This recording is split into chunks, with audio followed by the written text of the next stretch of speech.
On May 28th, 2015, the Wii U was still going strong. Wait a minute. Nintendo threw us a curveball and released an online multiplayer shooter where it was your goal to paint more ground than your opposing team in an intense, colorful turf war. Normally I don't like this stuff, but for this I was all in. Splatoon was the first midnight release I got, and it'll always stick with me for that reason. I remember it like it was yesterday. But later down the line, the Nintendo Switch was set to release, and with that, following the success of Splatoon 1, it was inevitable that we'd see a sequel on the Switch. Splatoon 1 and 2 are not very different from each other. The most notable difference between 1 and 2 is the new game mode and improved quality of life features, but the reason to buy Splatoon 2 is because it was on the Nintendo Switch and Splatoon wasn't. Splatoon 2 has been out for quite some time now, even receiving its own DLC, but on February 17, 2021, Splatoon 3 was announced in a Nintendo Direct, and most fans were going crazy. Now, Splatoon 1 and 2 I got as a midnight release. I love those games. But when Splatoon 3 was announced, I just wasn't hyped for it. Now hear me out, I was excited for the jump from 1 to 2 because it was another great game I could play on my Switch. But Splatoon 3 looked more of the same. Other than dropping into battles, I didn't see anything different from 1 and 2. I was going to 100% skip out on this one, but all of my friends were picking it up and I didn't want to be left out. So I got Splatoon 3, I've played it, and it begs the question. Is it worth diving in a second time on the same console? Or does it just not have enough to justify a $60 purchase? Right off the bat, Splatoon 3 was a little bit sadder of an experience than the other two. My midnight release took place at 11 p.m. in my living room. Rather than waiting in the dark for a GameStop to sell me the game, I was waiting for my digital game to download. But I downloaded and played Splatoon 3 that night and all the next morning.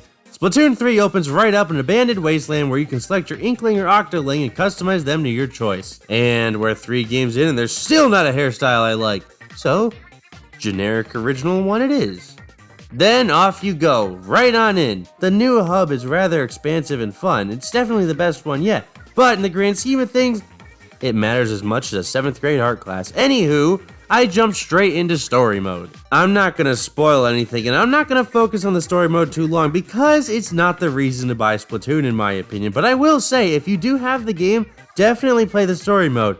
Its main reason for being there is to help you understand and perfect the game's mechanics and controls. It's a good time with lore and stuff as well. But anyway, Splatoon 3's story mode feels like a combination of Octo Expansion and 1 and 2's story mode all together. So, pretty much the best Splatoon single-player content you're ever gonna get. Anywho, forget the story mode and let's move on to the new Salmon Run. Salmon Run was introduced in Splatoon 2. It was a game mode where you and 3 others have to kill waves of enemies to grab eggs to complete each level. You can unlock rewards, play with friends, and overall, it was a fun time. Splatoon 3 brings it back. Now, new Salmon Run is fun. It's got a couple new maps, a couple new enemies. It's just a refined Salmon Run, but unlike Splatoon 2, you can play it whenever you want. In Splatoon 2, you can only play it on specific days, which was kinda stupid. Overall, new Salmon Run is a great time. It's not a huge improvement over Splatoon 2. It's just, well, it has more enemies and maps and one big boss. And that big boss only shows up sometimes. It feels like all that's added is some quality of life changes and a couple more enemies. Finally, we have Turf War, the main reason to buy Splatoon. Grab your favorite weapon, if it's not the roller you're wrong, paint your team color all over, and make sure your team comes out on top. It's a game mode that hasn't changed a whole lot since Splatoon 1, but that's for the better. With not many changes to Splatoon 3's Turf War, you've got a few, not a lot, of new maps and some new weapons. Now, if you're gonna make another Splatoon on the same console, don't use maps that are already playable on that console. This may be just me, but all I really want from a new Splatoon is new weapons and new maps. This game has a lot of reused content from 2, which doesn't sit right with me because they're on the same console. As for the Turf War itself, it's the best it's ever been, which kinda sums up Splatoon 3 as a whole. But what's new about the Turf War, other than a couple new weapons and new maps, is you can drop into each stage when you die or start the match. That's about it, and that's not a bad thing. You really shouldn't change a game mode if it works. Also in Splatoon 3, and this is the same for all the online modes of the game, you no longer have a waiting screen when you're waiting for a match to start. Instead, you get a nice little lobby where you can run around and do whatever it is until the match starts. It's a very small but nice change. Other than Turf War, there's a ton of ranked matches, but for my own sanity, I tend to avoid these. So, that's all the important stuff that's new about Splatoon 3 without spoiling much. But that brings us to our next question from before. Splatoon 2 and 3 are on the same console, both worth $60. Is it really worth double dipping and buying Splatoon 3? Absolutely not.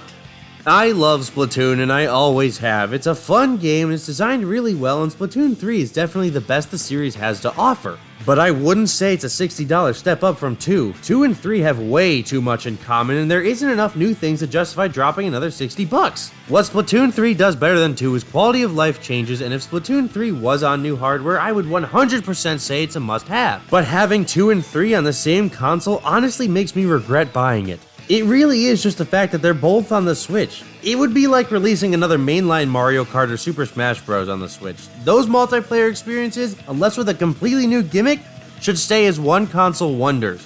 Splatoon 3 unfortunately just feels like a glorified Splatoon 2 update. And honestly, if it was a Splatoon 2 update, I would have preferred that. But that brings me to my next point. If you don't have any Splatoon games on your Switch and you're looking to get one, get 3 over 2.